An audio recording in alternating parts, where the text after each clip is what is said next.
Hello, everybody, and welcome back to the Mystery Sports Podcast.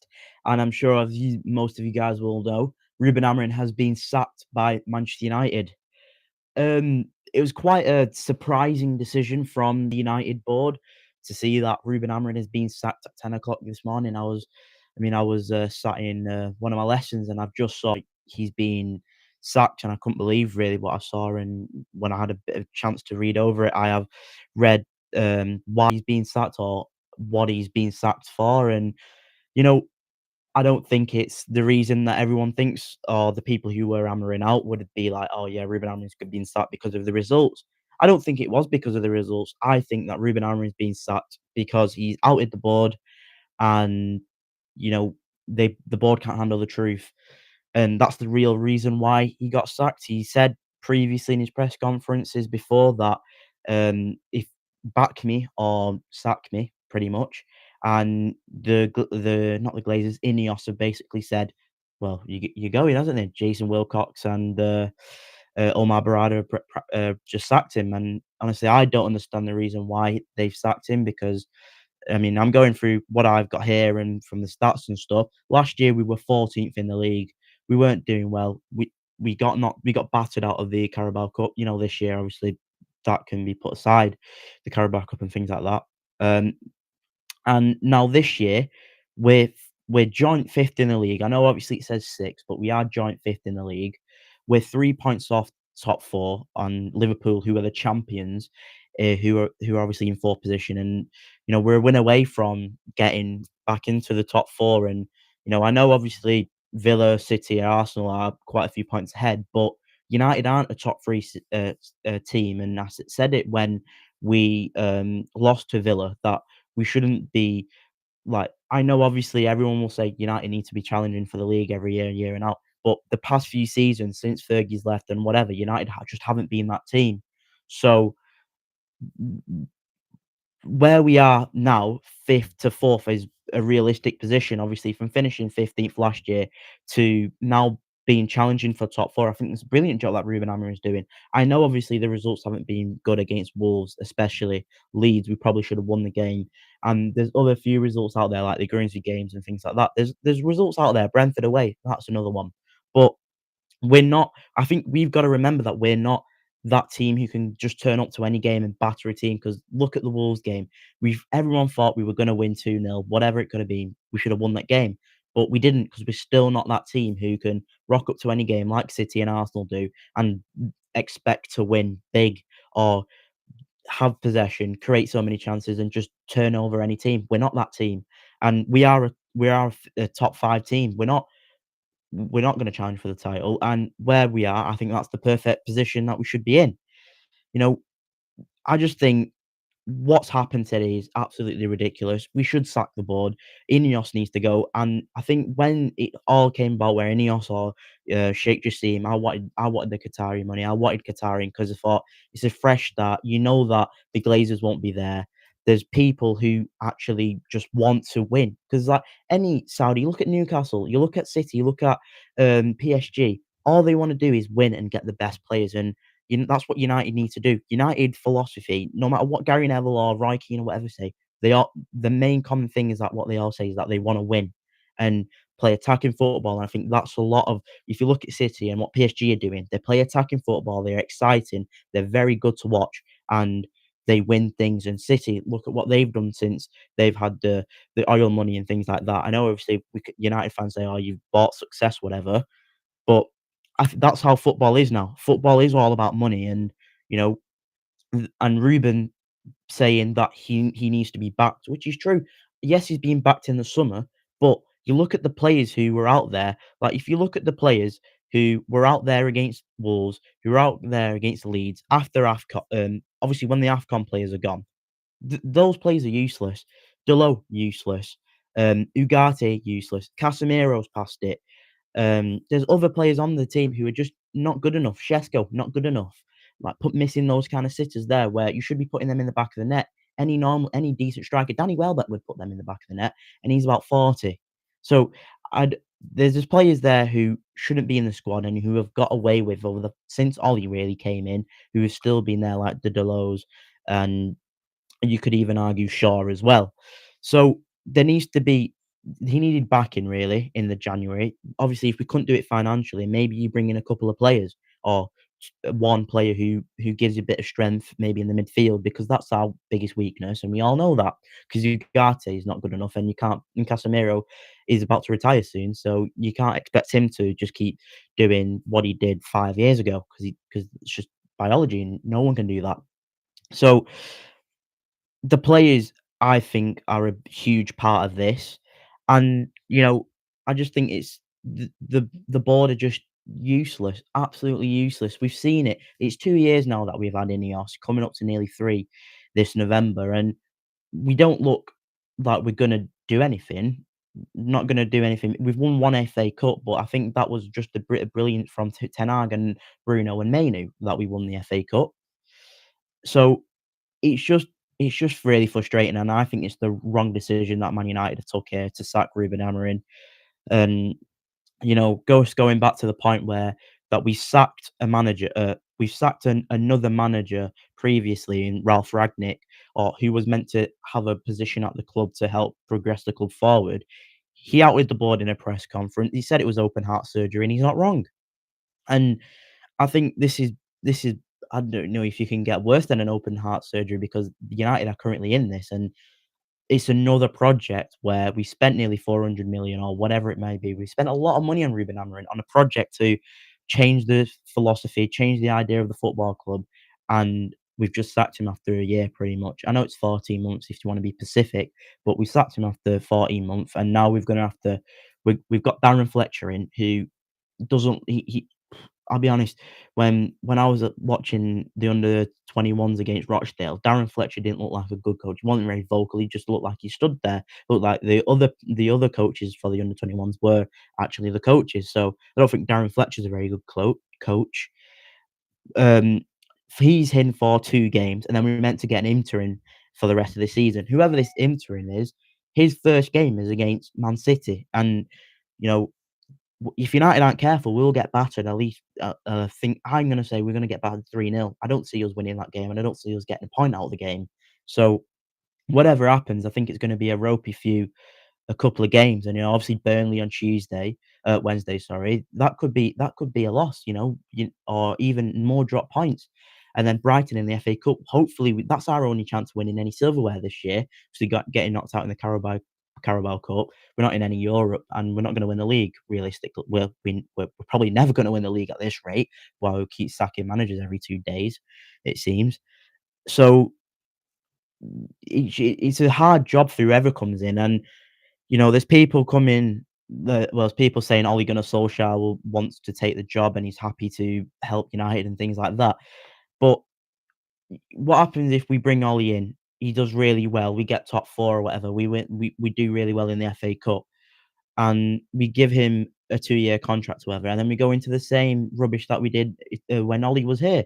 Or everything was doing well. We were playing football, good football, whatever. Well, somewhat good football in some games, and then we have a shocking season where we're getting battered by Liverpool 5-0 at home, City as well, and losing embarrassingly to Watford away. We could lose. I don't know. It might be Burnley away or something, and we lose 4-0 or 4-1 or whatever. Because United are that team who as soon as we go goal down, we don't look like we're gonna kick on because the confidence just goes in all the players and they just crumble. So we just don't want to go into that nonsense really of and hopefully and just it's just frustrating that we've let someone who we've hired for 14 months, and then we've just sacked him, and now we're gonna have to restart this project. And it goes back to what Rashford said in an interview with Gary Lineker and Micah Richards, and I think Shearer was there as well. That if you want to rebuild, then you don't keep sacking your manager. You give him time. Look at Arsenal. Look at City. Look at Villa. Villa are a prime example. Emery's been there for 3 years. They're in a title race. He's had time. He's had 3 years there, not a year. Of course, obviously, it wasn't going to be amazing at the start, but nothing's amazing at the start because Pep even took a good year to get into the swing of things, and then obviously gone and won the league and has done incredible. So really, Ruben Amorim deserved time, and I think what the board should have realistically done was said to him, "Look, you can't say that. Don't say things like that on the press." And carry on and give him to the end of the season. Then assess where we are. Are we in the Champions League or are we in Europe? Did we do well in the FA Cup? Because if we have, then you give him because his 2 years would have been up, well, nearly up by the end of the season. Then it's time to say, do you make a decision? Do you sack him or do you give him a contract extension? And you know what? With how things were going with Embuemo, Ahmad, Mazraoui, obviously Bruno, De Ligt, we look and Maguire, we look like a good team. And it just goes back to what I said at the start that we're fifth, we're 3 points off top four, and the people and the team who are in fourth are Liverpool, and they're the champions. And we know how poorly they have been this year. Like, I mean, drawing to Fulham at home, they should never have drawn to Fulham at home. I mean, it was questionable how Liverpool got the second goal. I thought Fulham defensively was shocking, but United, United should have just gave Ruben Amorim until the end of the season and then make a decision if you wanna sack him or if you wanna, like, part ways with him or whatever. This is a stupid decision of sacking Ruben Amorim, and now we're back in this process again. Who do we bring in? What idea do you wanna do? And you're hearing Gary Neville on Sky and things like that saying, "Oh, we need to bring a manager who has the philosophy that United have, like, wants to play, expansive football, attacking football." But there's not many managers out there, like, I'm thinking of the managers who will wanna come into United or who United could possibly sign. Glasner's probably one who I would go for. You've got Maresca who probably wants City, and I don't want Maresca at United anyway. There's Xavi, who was at Barca, didn't do well there. If he did well, he'd still be in the job there. But look at Barca now. They've got rid of, Xavi, and now they're top of the league. They're looking like a force. Yamal, Rashford, Rafinha, or Lewandowski all look like they've got some confidence, and Hansi Flick's doing an incredible job there. So Xavi isn't that good. Then you've got seeing things of Ruud van Nistelrooy to come in. Ruud van Nistelrooy isn't good enough for the Premier League. Look what happened to Leicester. Leicester went down under Ruud, and I know obviously Ruud did well for 2, 3 games or whatever he did, but Ruud isn't the manager to take us to the glory days again, and it's just a joke. And now we'll have Fletcher for 2 games. We might win both of them games. You know, if we win both of them games, great. We've got 3 points in the Premier League and we're into the next round of the cup. But whoever comes in for that City game will be in a huge, huge game. And I think if we're gonna appoint an interim, I think you would appoint an interim after that, or you have someone lined up for after the Burnley game, and you let them have the Brighton game, and then they have time to prepare for City because it's a derby at the end of the day, and if we lose that, which I think we will, then obviously the bragging rights go to City, and obviously they do the double over us, and no one wants that. United obviously want to win that game because it's a derby. But if we get if we're gonna go for a manager at the end of the season, I think it probably would be Glasner. I would probably want to see Glasner. I think he's done well at Palace. They're in Europe. They won the FA Cup, and Glasner keeps saying that, "Look, if you give me the backing, we can do better." And look at Palace and look at the results that they've got this year. Palace do look like a great side, and if they had the financial capability to go and buy players for the Europa Conference League and things like that, I think Palace would do a much better job than where they are currently at the moment. And Palace aren't too far off where United are in that Champions League race. So I would give it Glasner, but I I think his contract runs at the end of the season. So, instead of paying that fee that we need to get him out, I think you wait till the end of the season for him because I don't think he's going to sign the contract as Fabrizio Romano keeps posting on Twitter saying that there's Glasner's not going to sign the contract. So that could be a possibility, and hopefully we do get Glasner. I think he's a very top manager, and I think he's a very. You look at Palace and how well drilled they are. I think he'd be a good fit, especially for United, who we need the players to be well drilled and to keep running and to not giving up and not having those moments in the games where we play well for like 20 minutes and then we have 15 minutes off it and the other team scored or get an equaliser, whatever it may be, and then we have another minute where we should have scored or whatever. But I think Glasner's team, you look at Palace, they do look like they have a lot of good players there and good moments in games, and especially over a 90-minute game, they look like they have a decent amount of like chances and to win the game. So Glasner's an option. Then you've got Iriola from Bournemouth. It's a weird one with him. I don't know if he would be the perfect fit or want to play the United way as Neville and Keane and Nicky but all keep saying. Um, Look, but Bournemouth are a good side. I mean, they did well against Arsenal. Probably should have gotten a draw. Really, they had a lot of chances to get more goals, but they just weren't clinical enough. Sorry, um, but I'm not sold on him yet. I'm not sure who you'd bring in. And there's other managers out there who United could bring. Well, there's not many managers, should I say, that United could bring in who are um, of that high quality and that good nature that we need to sign as the manager. But it's really it's just upsetting, isn't it? Really, because you don't know like why we've done it. I don't know why we've done it. Um, and I just think United, n I don't do you really blame Amorim for No, I don't blame Amorim at all. Genuinely don't blame f Amorim at all. I just think Ruben Amorim was doing a good job. As I said at the start of the show, we're 6th in the league. Last year, we were 14th, so we are making progress, and you know, I don't understand, why we've sacked Ruben Amorim. It's just, I just think the board can't handle the truth, and we've seen it happen with Ralph Ragnick, and now we've seen it with Ruben Amorim. So, whoever this puppet will come in for as an interim will basically do whatever the Ineos want, and literally be a puppet for them. Uh, Omar Barada and Will Cox will just literally pull the strings for him and say this, do this, whatever, and then we'll sign.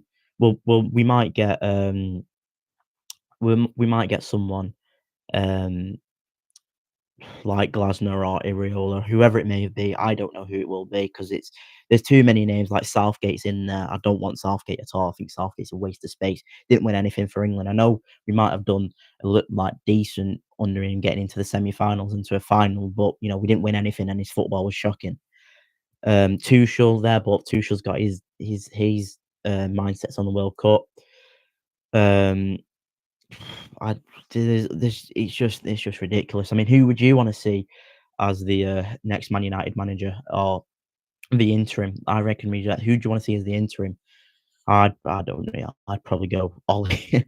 I'd probably go Ollie till the end of the season. Just let him have the reins or something. Yeah, as you said, I don't think Ferguson could fix this mess. Neither. I don't even think Pep Guardiola, Jurgen Klopp, Ancelotti, none of them could do that.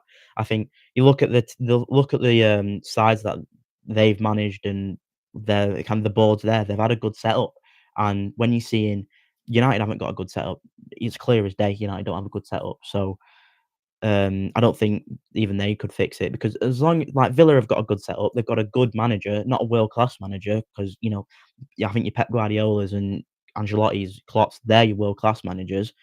But if you have a good structure, like in board, football director, whoever it may be, then you have a decent manager, then you're going to do well. Look at Villa as the prime example. They were literally third in the league. Well, I think the joint second out there with City or something because City drew yesterday. So it's just mind blowing how we sacked him. But yeah, like you said, anyone but Southgate, 100%. Anyone but Southgate. I couldn't. If Southgate was to be the United manager, honestly, I'd just be absolutely fuming because he's not good enough. And we've we as an England fan, like Southgate didn't really do anything to make like I mean, he got to the final, whatever, but it's not. It doesn't. You should get judged on how many trophies you won. Really, doesn't matter if you've been to a final. Like Arsenal, we take the mick out of Arsenal for finishing second place because they've not won anything. They've only won an FA Cup, and they got that handed to him because the refereeing was crap that day. I remember that game, and obviously we take the mick out of Arsenal. Obviously, you finish second 3 years, 4 years in a row, whatever it is, and then um, like we're gonna hire Southgate, who finished second in 2 Euros. He got beat by France in the quarterfinals of the World Cup, and yeah, um, I'm seeing your channel for the first time now. No, sorry for the question, but what is your reaction personally? I don't see an elite manager wanting to come to yeah. Basically, just the react. What is your reaction? My reaction to it is basically that I'm just kind of fed up in terms of the board and how we should not have sacked at Ruben Amorim. I'm not sure if you're a Ruben Amorim out or Ruben Amorim in, but I'm definitely Ruben Amorim in because I think, as I said, that look at where we are in the league and look at where we were in the league last year. And as you said, I don't see an elite manager. Yeah, I don't see an elite manager wanting to come to us at all. I mean, you're looking. I mean, the stupid shouts of Zidane coming. I don't think Zidane would come. What other elite managers are out there? There's not many who are available because you you look at obviously Ancelotti's at Brazil. Ancelotti would never come to us anyway. Pep, he's at City, and I wouldn't want Pep anyway. Klopp, he's an elite manager, but he's too tired to to manage a football team. Jose's past it. There's not many out there like you and that's why I've said, Glasner would be my number 1 pick for you really, for United. You've got Iriola there at Bournemouth. He's okay, but I'm not sold on him. Yeah, here's hammering in. I think a lot of people should have been hammering in, and the people who were hammering out, they've got alright, that's their opinion, but, if you're looking by the stats are saying you should keep him because 'cause we're doing better, and, I think a lot of people get fixed up in the listening to Gary Neville and things like that, and the Goldbridge of the worlds and things like that. But I think it's just unrealistic, and it's football's changing. It's not 20 years ago when they used to play and how they fixate over that. Football's a different game to when it was when they played. Look at the transfers then. Like I'm sure you wouldn't see a you'd probably see an attacker getting paid 30 million there, and 30 million now buys you a half decent centre half like I mean, well, Gay, he's like 60 million. That's what Palace want from him, or something like that. So, but yeah, no. But if it's the first time you are viewing my channel, please give us a subscribe as well, mate, because there's always not contact, content coming out. Usually every every Wednesday, every Saturday, a reaction to the United video, and also any other sports like darts, Formula One, things like that. I'm always doing videos, so definitely check out the Luke Littler video as well. Obviously, him winning the champs. But yeah, I can't see Glasner because if you fire a guy who plays for the back and yeah, okay, another guy. Yeah, I know, yeah, I do get what you're saying from there, but I think with how, Ineos sacked, what's his name? Dan Ashworth, and obviously he's saying he didn't like the, 3 at the back formation. I think when you see the sorts of things of the 3 at the back that Palace have been playing, it's done well for him. So I think maybe that's my kind of thinking, look, if he's played this 3 at the back system and it's working for Palace, surely you can implement that at United. And I think United have obviously with Ruben Amorim, we are starting to get someone who can, um, we've got someone if someone there, sure, I'll give you some oh, cheers, mate. Like a level-headed guy with, which is not common for yeah, literally, yeah. There's quite you see the likes of Goldbridge and things like that, you just absolutely unrealistic and talk a lot of rubbish. That's the best way to describe it. But yeah, no, I'm just literally just starting up, mate, because this is what I wanna do, not just YouTube, but other sports journalists and, out there and things like that. Um, but I think you've gotta be realistic, and I don't think Goldbridge is at this moment in time. And don't get me wrong, I love watching him for clips, things like that, because I think he's hilarious. But when you wanna be serious, like what this is at the moment, I just think he's not the right guy. The likes of the Stretford Paddock, I think they're okay. What's the other guy's name? Stretford TV, I think it's called. He's quite good as well. He's very I look up to him. I do watch quite a lot of his videos. But yeah, no, there's things out there where I'm just like, there's managers who could potentially do it, but do you want to see?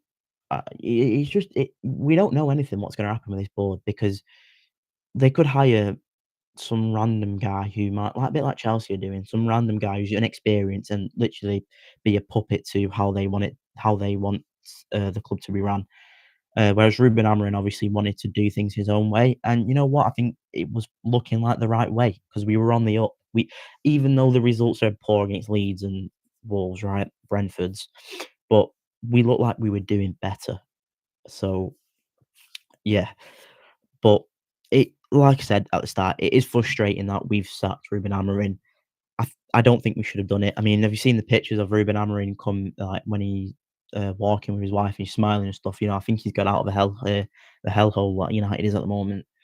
Um, but yeah, another thing is as well that we've lost our set piece coach, so God knows how well we'll be on set pieces because we might be going back to the old ways, conceding off corners and like keep like getting crouched down and bullied off every ball that comes into the box. But yeah, but yeah, like I said though, this will this will be a testing time for United. We just don't know what will happen, and you know whoever this interim is, good luck to him because his first game is against City. Because as from what the BBC have reported, the BBC have said that the plan is that Darren Fletcher will be taken over for 2 games. So well, 1 or 2 games. So it could just be the um the Burnley game on Wednesday, but then I think he'll be in charge for the Brighton game, unless United decide to get the interim in quick, which I think they should do, so that he has the interim has the training after after the Burnley game, the Brighton game, and to prepare for City because we're going to get turned over by City, and I think that's realistic. I mean, the results were not amazing, but you can see a team that's building to something. Well, challenging for top four. I mean, not giving 3-4-2-1. Not giving a 3-4-2-1. Yeah, well, exactly. That's common sense, mate. Literally, it's common sense. Like, obviously, there are going to be certain results where United don't actually do well, and I think that will happen a lot of the time because we're not, like I said at the start, we're not the team who can go and turn over any team. Look at Wolves, look at Leeds. We didn't go turn them on. We struggled against them, but that's because of the quality of our reserve players, should we say, our squad players. They're not good enough because Embuemo, Ahmad would have obviously started. I think we would have won both of those games. And you know that's perfect, mate. We're playing a 3-4-2-1, and to not sign a midfielder, to sign, don't get me wrong, we probably do need another striker, and I don't think Shesko is the right person because of the sitter he missed in quite a few of the games that he's played. But what our priority should have been in the transfer window was get a centre half, which no, we're not centre half. Sorry, get an attacker who can play the 10, which is we've got two in Burmo and Cunha, which is brilliant. Then the next priority was a midfielder who can play box to box. And you know, obviously, people saying Carlos Baliba, you know, we could get him, but I don't think he's worth 100 million. Elliot Anderson, we could get him. I think Anderson probably is the better option. But let's say we were to get Glasner, do we get Wharton in? I would like if we do to get Glasner in, I'd go Wharton because I think he's worked with Glasner before and it just looks much better. But yeah, right, that's going to be it for today. Um, I will do a preview tomorrow in terms of what I think will happen against Burnley and my team selection things. It will be a bit of a wild one in terms of who will think will start. But yeah, please like and subscribe, share the video as well. And if you obviously, like you said, that you were new, definitely go check out my videos on the darts and things like that. And yeah, keep coming back to the lives, mate. Yeah, thank you all for watching. Catch you on in a bit.